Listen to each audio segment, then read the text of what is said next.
Hey, welcome everybody. We're super excited to be here for Growth Groups with you. Yes. And it's the last week of Growth Groups. Can't believe it. It came quick. I know, this session went by so fast. Yeah. So way to go, everybody. Just way to be there every week and faithful in growing together and building relationship, getting better connected. So awesome. Yeah, it's awesome, and we don't want it to stop here. Just because the session is over doesn't mean that accountability and community have to end in your life. The church exists every single week, all day long, right? And so you can be a part of that even after the session is over, and we want to challenge you to do that, to make that a priority in your life beyond these 10-week sessions. Yeah, it's so important. I mean, I love the fact that we get to experience those things in our groups.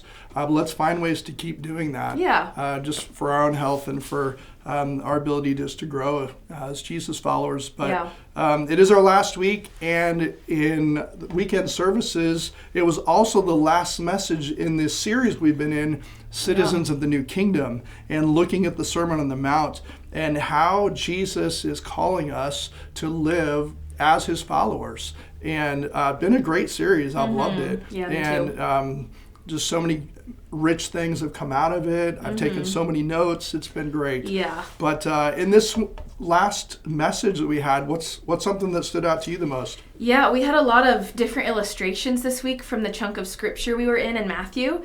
And that first one talks about the narrow gate, right? Yeah. There's a wide gate, a wide path, and then a narrow path to heaven. And the world likes to tell us a very different story, a story that all roads lead to heaven, or pick the path that's most comfortable or easy for you, and that's the one you should go on. And we know as Christ followers that is a lie from the enemy that leads us to a road that we don't want to be on, right? And so because of that message that we hear in so many different ways in our culture, I think we think of this idea of a narrow gate as unloving, right? Like we're boxing people in. We just don't want to tell people that. Maybe we don't even want to believe it for ourselves. We want to make excuses of why that's not going to work in our life or why that's not loving. But really, when we think about the truth in this that Jesus is teaching us, there's nothing more loving that we could understand for ourselves or spread to the people around us, right? I think of this imagery of if somebody's at an airport trying to get home, maybe they need to go home to see family, or they're sick and they need to get home. If we go up to them and we want to just leave it up to them, like, hey, just get on any airplane and you'll be home, you'll be fine, that's really going to end badly for that person, right? They're probably going to get on the wrong airplane and not get home like they're wanting to. And that's very unloving when we think about it, right? But the loving thing to do is say, hey, there's one airport that's going to get you home, and this is the one you want to be on. Let me help you find it, right? And so it's the same thing Jesus is telling us, that we have this narrow path, but it's loving because he knows where it will lead us, and he wants us to get to that place. Yeah, that's good. Great illustration. Yeah. And the consequences of doing this wrong versus just ending up in Dallas, Texas instead of Seattle, Washington. It's a much greater scale. Yeah. Right? Like, so that's a great image to have in our minds. So the narrow gate was one of the pictures. Also, there was a tree. Bad tree bears bad fruit. Good tree bears good fruit. That idea of, many people are going to call to Jesus in that moment of judgment, Lord, Lord, and he's going to I never knew you. Right. And then there was this last image that was given to us of a solid foundation, and how there was a statement made about that the storms of life are a given. Like, we're going to have storms in this life. There is going to be trouble. Yeah. And I love the fact that God is honest with us about that. He doesn't try to sugarcoat it or try and, get us to believe there aren't any problems if we follow him. Like, he's honest with us. He says the storms of life are a given. They're going to happen. But if we will build our lives on Jesus and let him be our foundation, then we're going to be able to withstand the storms. Yeah. And so he's given us a pathway. He's given us a way to stand up under the difficulties of life. But we have to tend to the foundation of our life on a daily basis.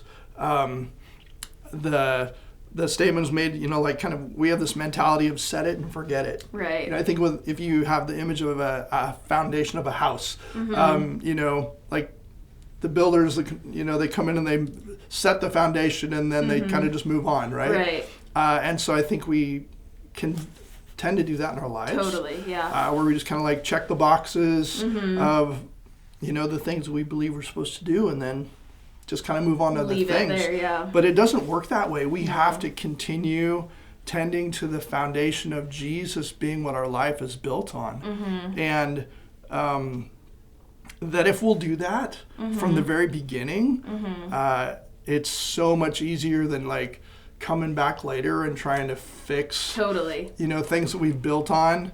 Like if you start messing with the foundation of other stuff you've already built on, it kind of tends to start crumbling down and falling down. But I love the fact that with Jesus, it's never too late. Never. No matter what life has held for us, no matter what our story has been to this point, we can always go back to that foundation of building life on Jesus and tending to that, making sure it's solid and strong, and he will help us build from there. Like, that's powerful. Very powerful, yeah. And there's so many applications we could make from this chunk of scripture that we dove into this week and just this whole sermon series about citizens of a new kingdom. And so that's really what we kind of want to end on, is how are we applying this moving forward after this whole sermon series? What does our citizenship look like? And so I'd love for you guys to wrap up in your groups and just talk about what sets you apart as a citizen of Jesus's kingdom. And maybe consider the fruit of your life and what does the fruit of your life communicate to the watching world, right? You are a citizen of a kingdom, whether it's the world's kingdom or Jesus's kingdom. And that idea was brought to us this week as kind of a summary statement that we cannot choose dual citizenship in this. That's not an option. It's one or the other. And so the fruit of our life is how we show the world what our citizenship is and where that lies. And perfection is not required, but a sincere effort is, right? We owe that to the Lord. He's worthy of that sincere effort. And so what does that look like in your life? And what next steps do you need to take to improve that, to improve the fruit of your life and to pursue the Lord in that way? So, yeah. So good. So good.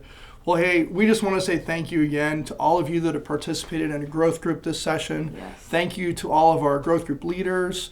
Thank you to those that have hosted, all of you that have opened your homes. It has been such a blessing, and we are so excited to see the growth that is taking place in our church family through growth groups. So all of you have been a part of that, and we just want to say one more big thank you. Let's keep growing as devoted followers of Jesus. And so we want to just turn you loose right now to have that discussion over the things that Amy challenges to talk about. And have a great wrap up to your group session. Proud of you guys. Love you, Sound Life. See ya.